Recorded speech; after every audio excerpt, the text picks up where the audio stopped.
Good morning, everybody. Thank you for attending. We're going to get started. We have a lot to go over, and this is just part one of the MLS listing. As I've walked through this a few times now, I feel like this has been kind of a point where we need to pause and see why the MLS listing is extremely important, not just for the marketing standpoint and the reason why agents use the MLS, but it's how we search. So we're going to go into this a little bit slowly. This is part one. And then as we go into part two, we'll actually do a live demo and kind of walk through the process. But it's a lot to cover. So we're going to start here just about preparation of the MLS. So currently, what the process should be is that we gather data, we verify accuracy, and we structure it for entry. You would think that entering this information is pretty simple, but there's a lot that goes into it, and it all drives how we search for homes. There are many times when I've done a search using one of the additional fields in the MLS, nothing comes up or a few things come up, but then when I simplify the search and I go one by one, I'm finding more properties that actually identify with what our buyers are looking for. So when we go back to even the entry to the MLS, this is where it's critical. Anybody could be searching for anything. There's hundreds of fields that you can search for in the MLS. You can add numerous fields. If you go to the bottom, it says, do you want to add fields? So an example of that is, let's say you want RV parking and we don't put in there that the property has RV parking. Then we're missing a whole access to other properties. And you could be missing something off your entry that actually could drive your listing to sell. So when it comes to this entry, I want everybody to slow down and make sure that we're gathering everything we need. Then we're verifying the accuracy of that data. Now, someone that you're listing a property for could be giving you invalid data. They could be assuming certain things. They could say, certain rooms are different sizes. We need to verify that accuracy because that then goes in structuring those searches. And then for us, we want to make sure that we're structuring that entry so it's organized, that it's precise, and that nobody that's searching for a property is missing our listing. So I know that it feels like you want to rush through and get those listings up on the MLS, but the more accurate they are, the quicker that the property is going to sell, and it's going to be easier in the long run to market that information. Because once you have that data, you can put it on your flyers, you can put it in on your social media, and we'll know that that preparation is there. So the phase one, which is today's focus, is just preparation. It's data gathering, verification, and organization. When we go into phase two, we're going to be looking at the MLS, going through the entry, and kind of how it'll stop you at certain fields, what fields are most important fields, and they'll actually kind of walk us through a wizard for those MLS. And then when we do phase three, we're going to launch an active listing so we can actually see what the go live process is. So why preparation matters? We need to make sure that the field accuracy across all required inputs is accurate. We need to make sure everything is complete. There's no blanks in critical fields, and that the correct property type and classification is there. We can't trust that the homeowner or the trustee or the bank or whatever owns that property is giving us accurate data. We also can't put in there something that's not accurate as well. If the homeowner wants to say that this property is XYZ, like we just had one, the homeowner's like, there is RV parking. When we looked at the property, to actually park an RV in that property, you'd have to knock down a wall. Now, is there a possibility? Yes. But when it comes to that entry in the MLS, we can't say that there's RV parking. We can't say that just by knocking down a wall, a brick wall, then you can have it. So even though that the seller may want to put that as a field, we can't put that legally. We need to make sure that we are accurately putting this information in. Now, in comments, we could say that there's a possibility of RV parking, but we just can't say whatever we feel like. And most of the time, it's what the seller wants to put in there that might not be accurate. So be close attention to what someone's telling you and then verify. Now, we want to make sure we expose what a buyer could be looking at. Now, if we have incorrect data, it means we're missing connections. And then that affects everything downstream. What the MLS contains is critical for us selling the property and selling it correctly. Now, without preparation, when you go into the MLS, into the entry, it would be really easy just to put data in. You want to get it up, I'm going to put the required fields in, but then we have an incomplete listing. And then we're delaying buyers finding it. And at the end of the road, if you don't fill out the correct fields, it's going to delay it from going active. You'll have to go back and look at the required fields. You're going to have to make sure it's accurate. You're going to have to go backwards in the wizard of the MLS and go through every field and see where you've missed information. So it's going to slow you down as well. You also don't want to rework it. The more you rework something, the more you have to go back, the more time it's going to take.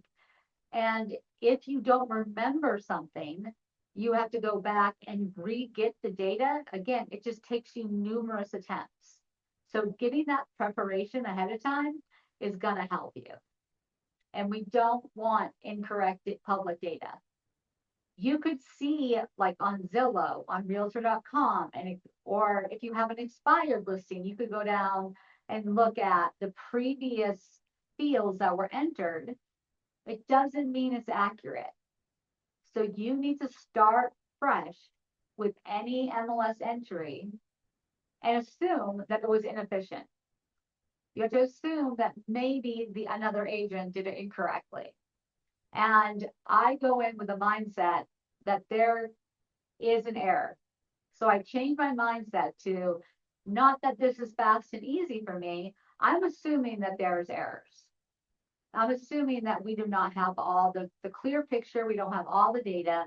And when we have something missing from the start, it affects everything downstream. So the preparation really has core principles. And the MLS expects structure in that data input.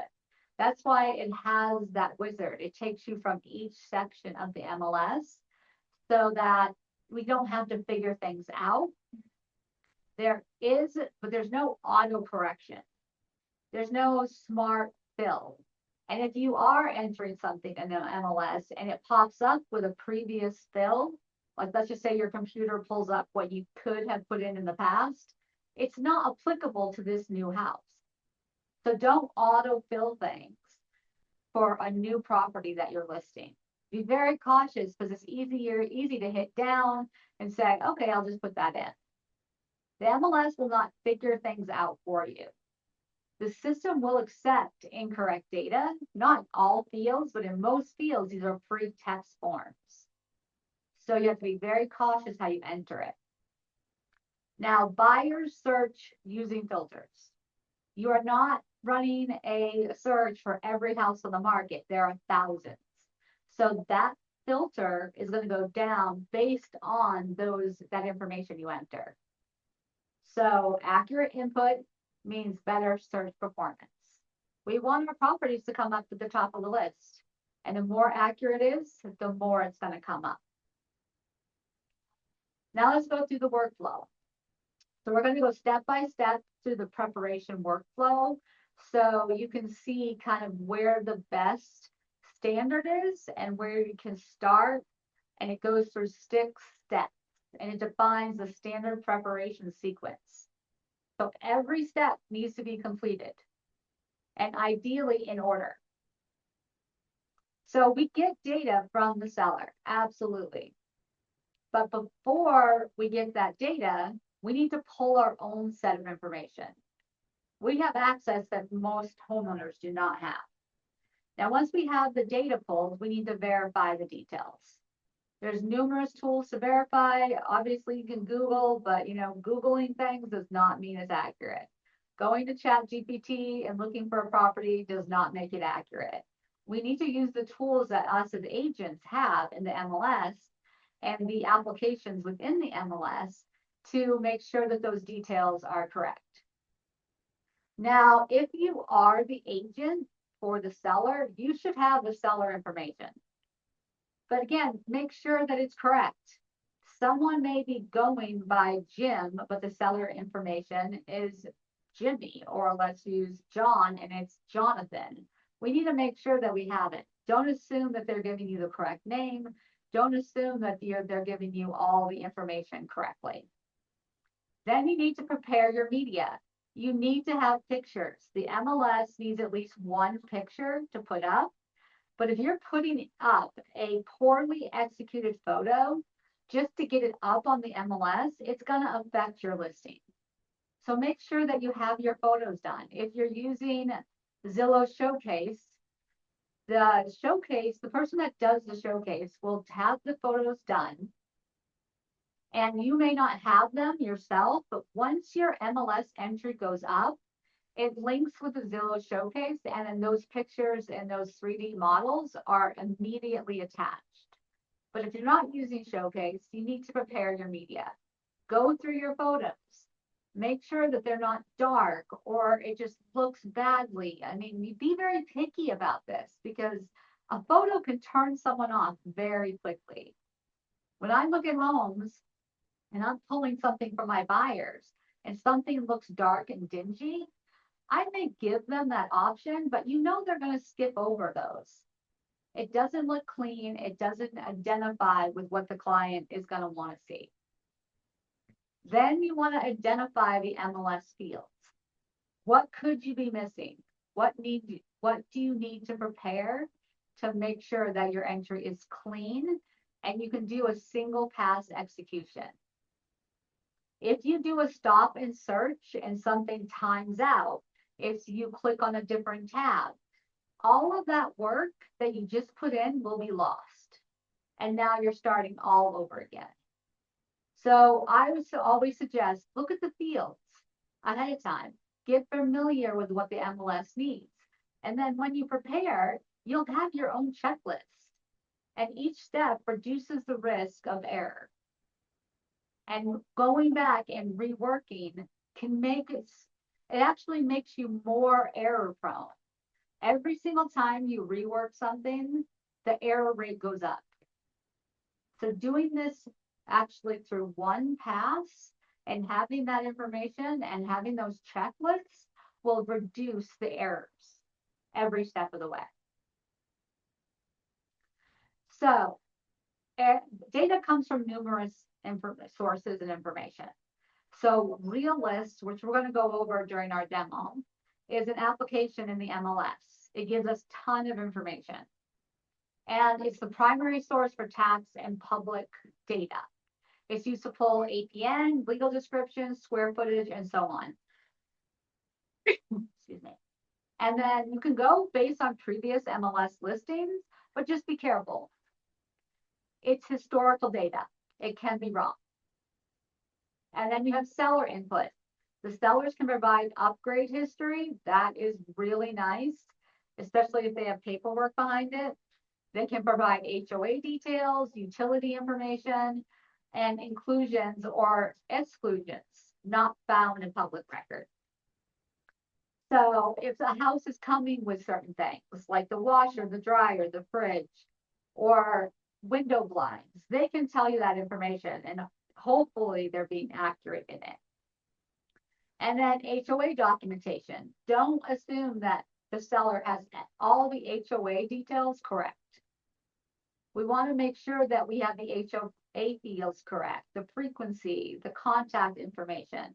Now, a seller could say my HOA fees are $200, but what they may not be telling you it is $200 a quarter or $200 every 6 months. That is definitely a huge discrepancy. And if someone's looking for something that has a low HOA and you say $200 a month, that's not low compared to HOA $200 a quarter. So don't estimate these things. Make sure that you're confirming. But from a seller standpoint, it's really great to have dates of upgrades and if it's covered under warranty and those type of things, because you're not going to see that in public records. So they are a key source of information. Just don't assume, ask the questions if it's accurate, because that accuracy drives more buyers. So we're going to go through Realist a little bit when we do our live demo. But this is where you can get a lot of information. So an APN is an accessory parcel number. It's a unique property identifier required for MLS entry. And then the legal description. So the legal description of a parcel may not be what you assume it is. So make sure you're going to Realist and you're confirming that. Year built, you can find, so the construction year as recorded in public tax records. A client may say that it was built in 1970. You go to the tax records and you're actually finding that it's built in 1952. There are assumptions, so that's where you have to actually go back and make sure that information is accurate. Square footage, total living area is per the accessor records. This needs to be cross-verified. Again, they can actually say, yes, my house is 2,400 square feet, but really, according to the accessor records, it's 2,379 feet. So that is a small difference, but it does make a difference, especially when it comes to searching. Now, the lot size is the parcel size in square feet or acres. Usually, you're going to see this in square feet unless it's over an acre. Sometimes you'll see 1/4 an acre or a half an acre. But usually it's going to say in square feet unless it's a good amount of acres. And then the tax information, the annual property tax amount and the assessed value will all be found in the Realist application. So data verification, the verification triangle. Realist is public record. Previous MLS listings does give you a lot of information, and then you have seller provided information. The fields that require cross-check: square footage, beds and baths, property type. Now you can't include a den or a bonus room as a bedroom. You need to make sure that it actually qualifies as a bedroom. A 1/4 bath is not a full bathroom. So depending on what you're being told, like I have 4 bedrooms, 3 baths, it could be a 3-bedroom with a den and 2.5 baths. So there also can be additions or converted spaces that you're not going to see in the public record. So that you're going to have to go look at the property and determine some of those things. Then the property type, condo versus townhome versus single family classifications. Now, condos, you're typically going to see something that almost looks like an apartment.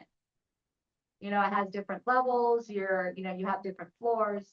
Townhomes are usually 1 to 2 stories and they're only attached on 2 sides. And their single family classification is completely detached. There is no shared walls. So those are all things that need clarification. When sources conflict, flag the discrepancy and resolve it with the seller or a licensed appraiser before entering the data in the MLS. So what Realist won't know is upgrades and improvements. So if they added a room or they added a patio, with a covering, or what they call like a California room, which is an enclosed patio, those are things that you're not going to get from Realist. Some HOA details, Realist will not have that. monthly, annual fees, payment frequency, the association contact name and phone number, you're not going to find that there.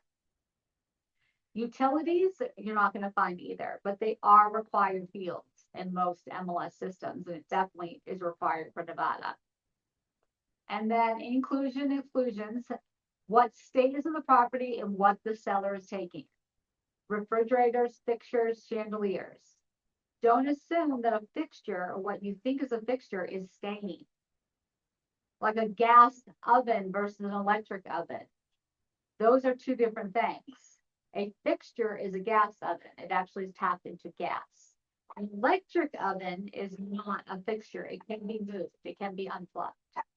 So if you don't know those actual definitions behind fixtures versus property, please get with me. We can discuss it, and that way we can actually determine what is a true fixture, what is a fixture in the home that stays with it, versus what is real property.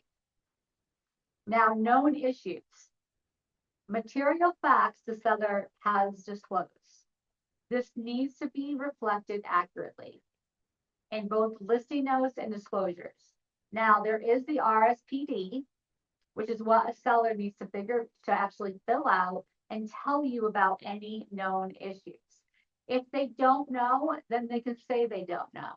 But it's important that you go over that form with them and understand that we need to disclose any known issues. If there is something that's going on with the roof, if there is something going on with the plumbing, it doesn't mean that the house won't sell. What's important is that the seller is being upfront and honest. So at the end of the day, we're not going into this blind. And when the inspection takes place, we can actually say, okay, we do know that these are known issues. So when the inspection report comes back, we have all that information.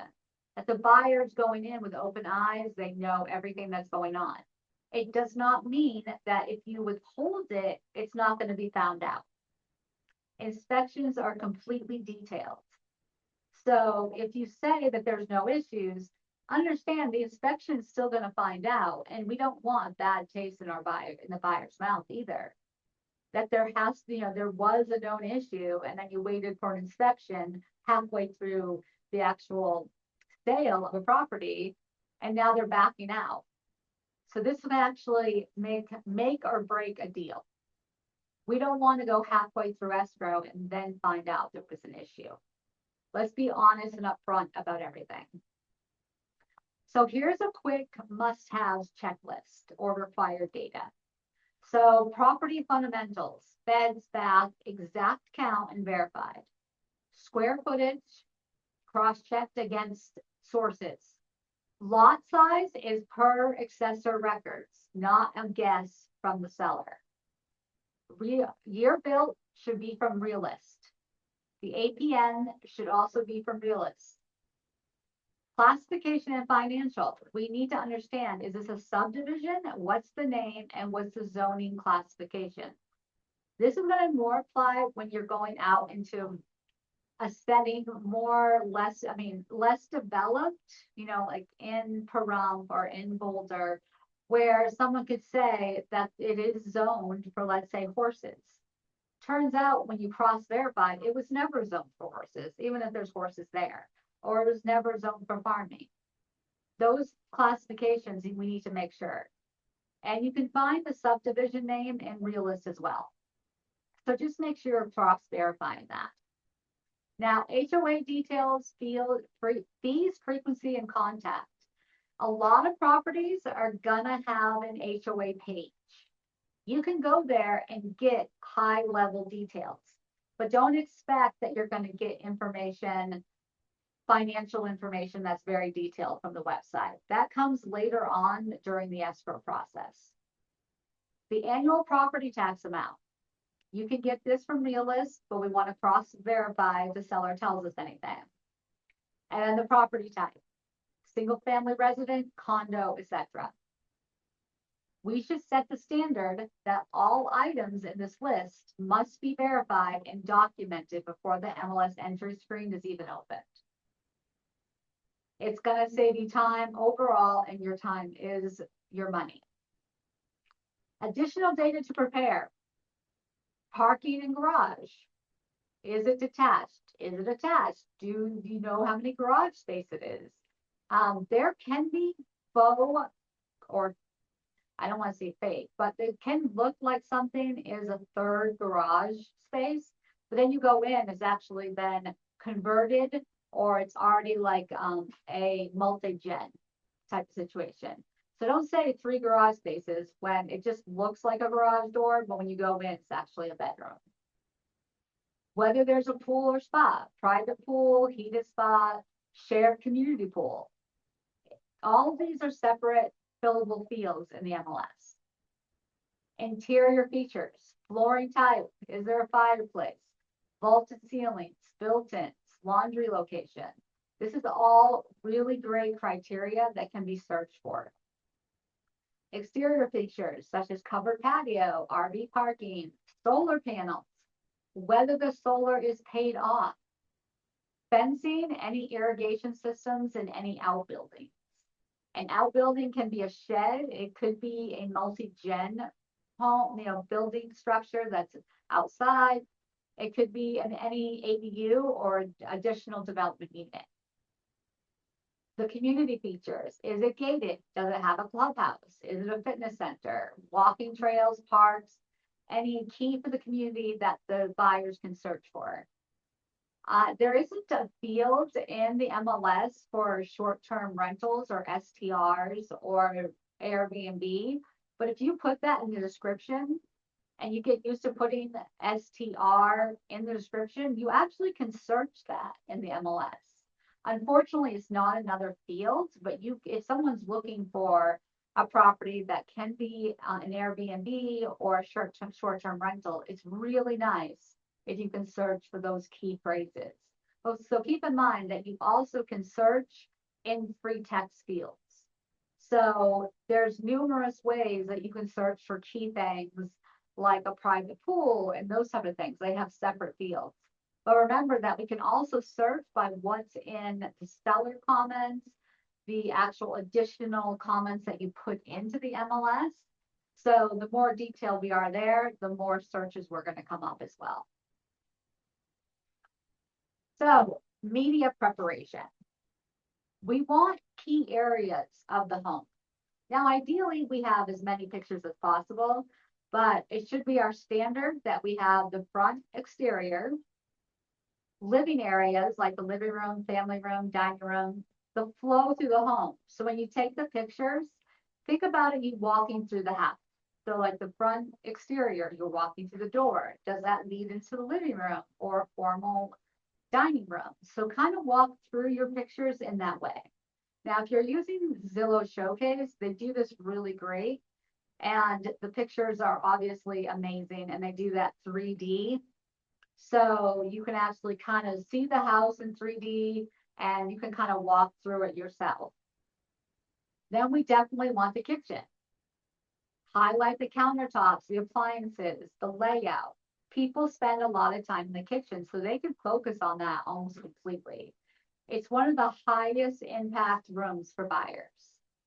They could hate where a living room is or that there's not enough bedrooms, but a kitchen where their family or they do, big family events or they like to entertain, that could win them over. The primary suite. So a bedroom, and if there's an ensuite bathroom together, this is the most impactful photo sequence because people want to focus on certain areas. Where do they spend most of their time? It's going to be the living area, it's going to be the kitchen, and it's going to be the main bedroom. Now, if there's additional bathrooms, make sure you're taking nice pictures. Is it a half bath? Is it a 1/4 bath? That way they can see, how it flows, those bathrooms are in the pictures and in the homes. And then the exterior and backyard. Close always with the outdoor living spaces because that's how you see a home when you're looking for one. So try to include everything in the front exterior, everything in the home, and kind of how you would actually lead someone through a showing. and you're going to go to the exterior in the backyard. Now, outdoor living spaces can be, obviously a key feature. I mean, it's for most people, but there are people that really don't care about the backyard. Like they're not going to spend any time there. But if it's a family, it could be critical. And if there is a pool or a covered patio, those are premium exterior features. So make sure that we are gathering that and it really is clearly marketed in our photos.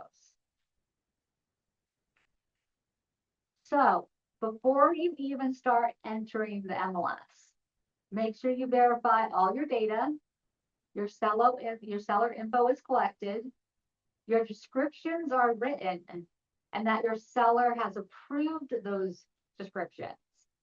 The photos are ready and the documents are ready. So you have the HOA docs, you have the disclosures, any supplements.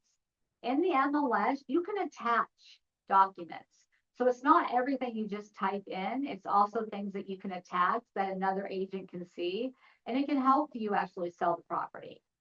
So before you actually enter anything, make sure all that data is verified. So you don't have to go back and re-enter and re-enter.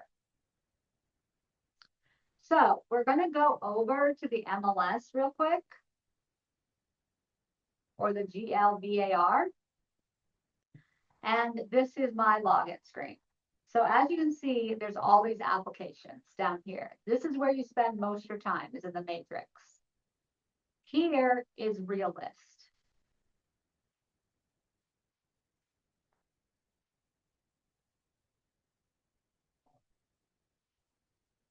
It's going to open up a separate tab here. And there's going to be all kinds of quick stats that you see here. Sale price ratio. This is all great information, even if you're not entering anything in the MLS. But this is critical when you're actually getting the data verified. Now you can search by the address up here. Let's see if I remember one.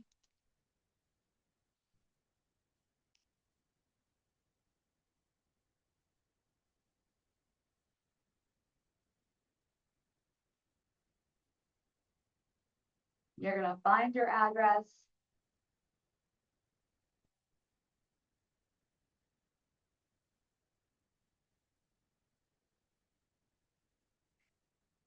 And let's see.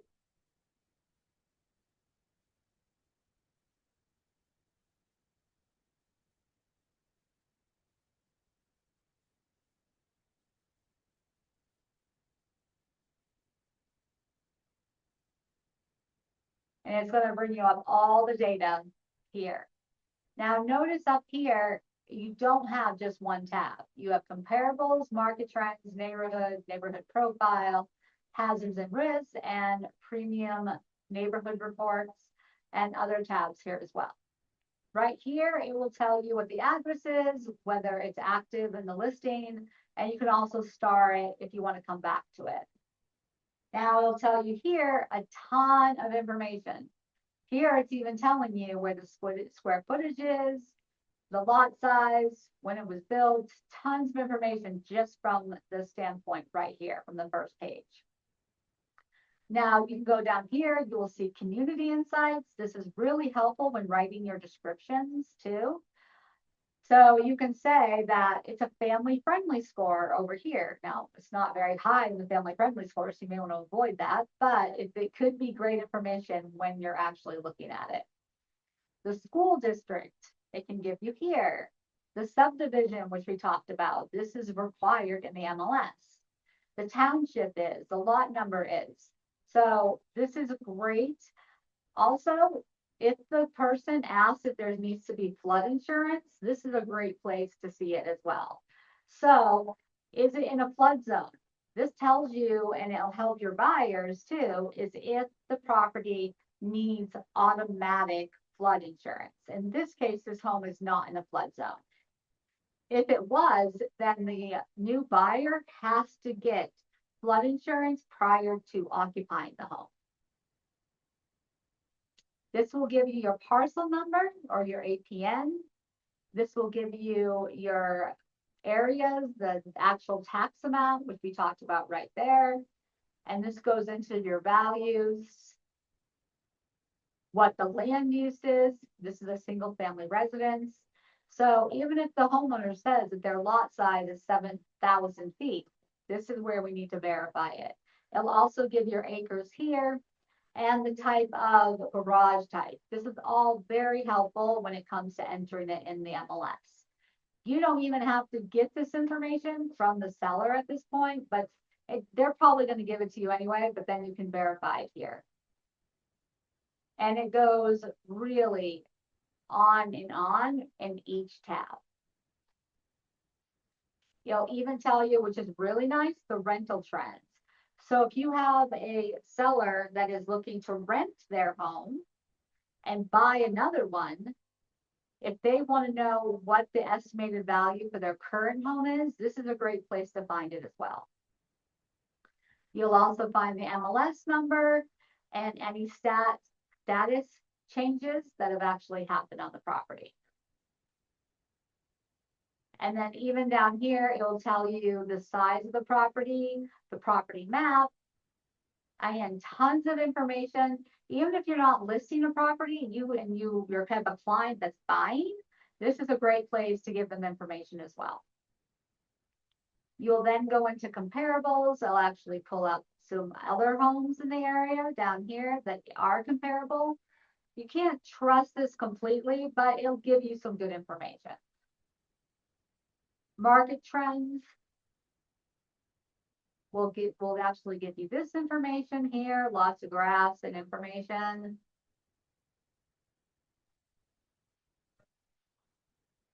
Neighbors, it'll give you the other lots and actually neighborhood information down here.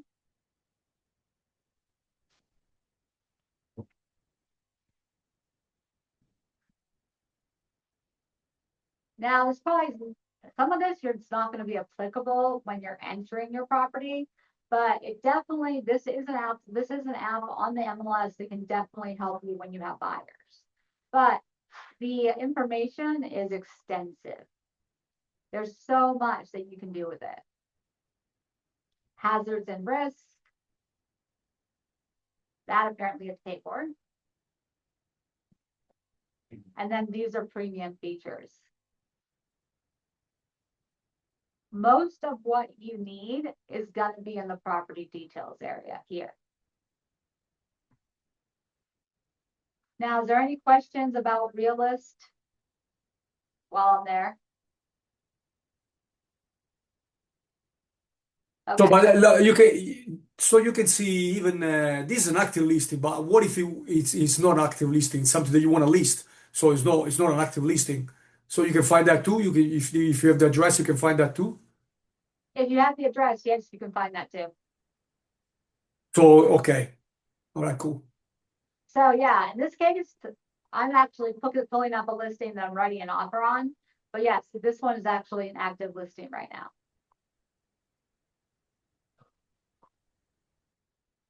So let's go back over the GLVAR real quick.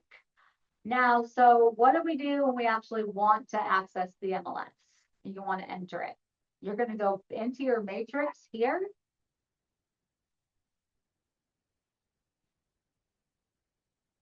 And at the top right here, you're going to see add edit. And this is where you're going to start your input. Now, if you have the MLS information, you can put that in here and it's going to pull a ton of information. But you can start with brand new. Or if you already entered some of your information, you can edit. Now, if you properly prepared, you shouldn't have to go back and edit your listing, but you do have that option. Once you say, I want to add new, it will walk you through this. So what type of listing is it? So in most cases, you guys are going to be doing residential. And you're going to go, and this is the very start of doing your listing. Now, look at how much information you need. This is why please stick to the checklist I gave you, and I can send you these actual slides that I have up here that go over the checklist. so you have it handy if anybody wants it, so you actually can get all of this prepared. What I suggest is when you go to Realist and you look up your address and you get your MLS, you actually put the MLS number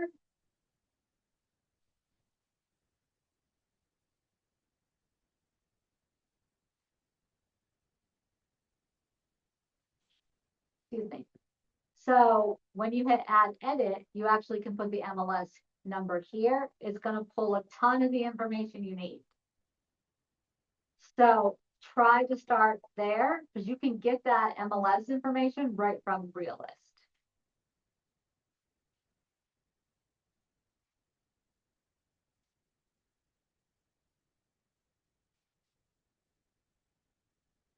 And I believe it's right here on the main page if I can find it.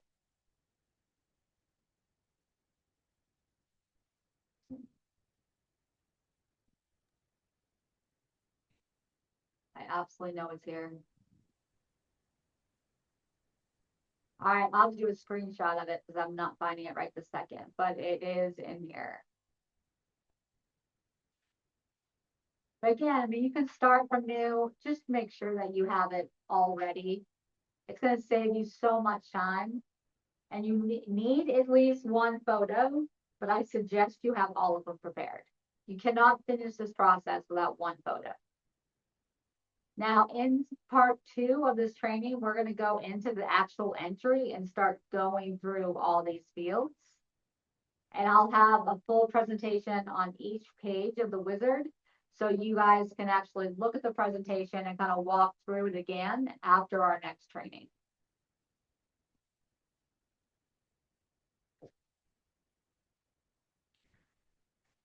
So our operational standard, do not open the MLS without full prep. Use Realist as your baseline. Verify all critical data and prepare your photos and documents in advance. It's going to slow you down tremendously if you start the process of entering your MLS and you don't have anything. You're going to be jumping from screen to screen. You're going to be going to different tabs. And a lot of times when you go to a different tab in the middle of the MLS, it's going to erase what you've done and now you're starting over. So try to get as much data verified, get it ready, make sure you understand it, make sure you have your photos and all the documents you want to attach.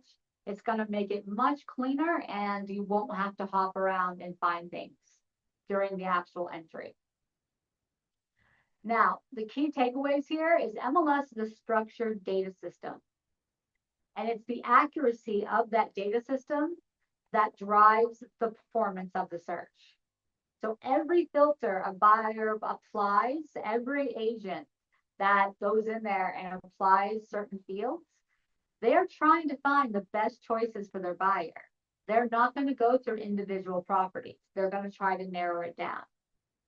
And a great example of this is when I look for rental properties and I say there's a field that says pets allowed, yes or no. If you choose no, it will almost always come up with properties that actually allow pets, but they're set to no. So you could be limiting when you're searching for those rentals for your client, where it says that pets are actually allowed, but you're narrowing it down and you can't find the right properties. And that's on the agent that entered that in the MLS. So that's how quickly your home that you're listing can go down in the probability of it coming up in searches. So make sure your data is accurate so that way that search brings up your property. And then preparation reduces errors. It will save you so much time if you verify all data. And then the entry should be execution, not discovery.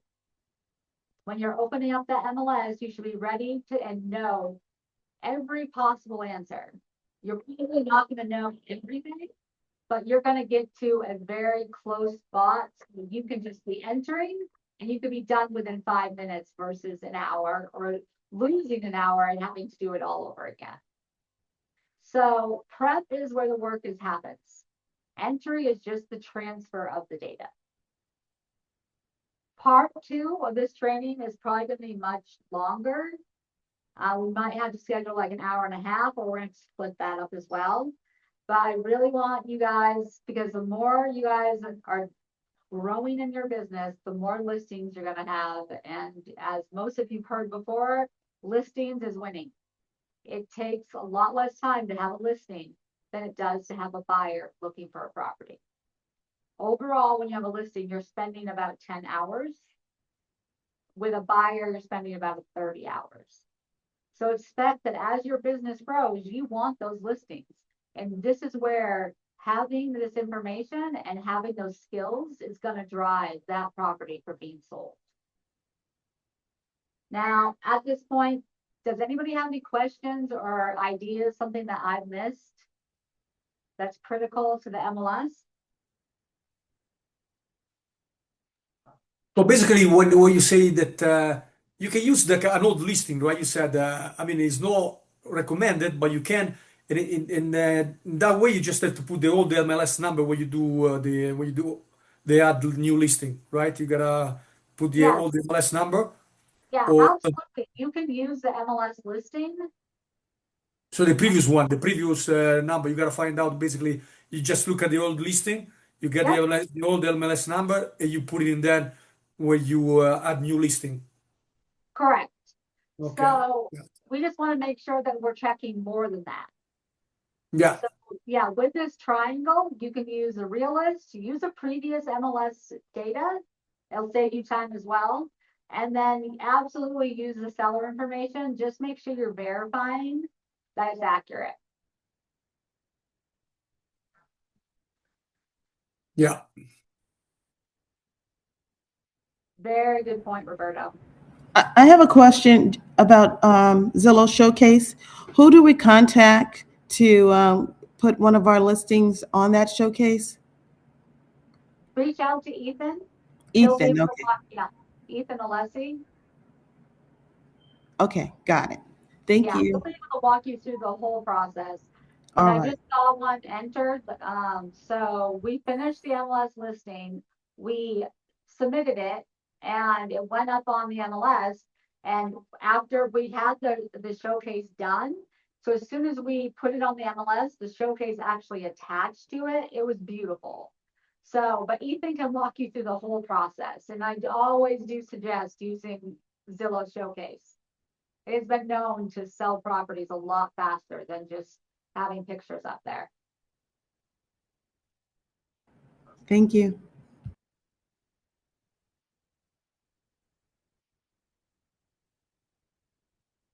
All right, you guys are always a wonderful audience, and thank you so much for coming. I love having you guys here. If you want these slides, please let me know. I'll be happy to give them to you. That way you can have somewhat of a checklist and kind of an idea where this information is really critical. And then if anything comes up afterwards, Slack me and just hold on to part 2, because that is going to be a lot of fun to take it from where we had left off here into doing the actual listing.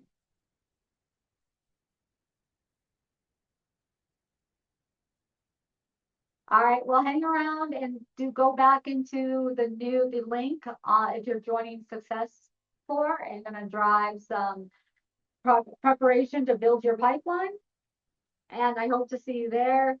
Remember that you don't have to spend all 3 hours. If you just want to do 15 or 20 minutes of Success for, I'm happy to be available, and I am at the ready through 2 p.m. today. But thank you for coming, and there'll be a new training tomorrow. I will put it on Slack what we're covering. Thank you. Thank you. Thanks.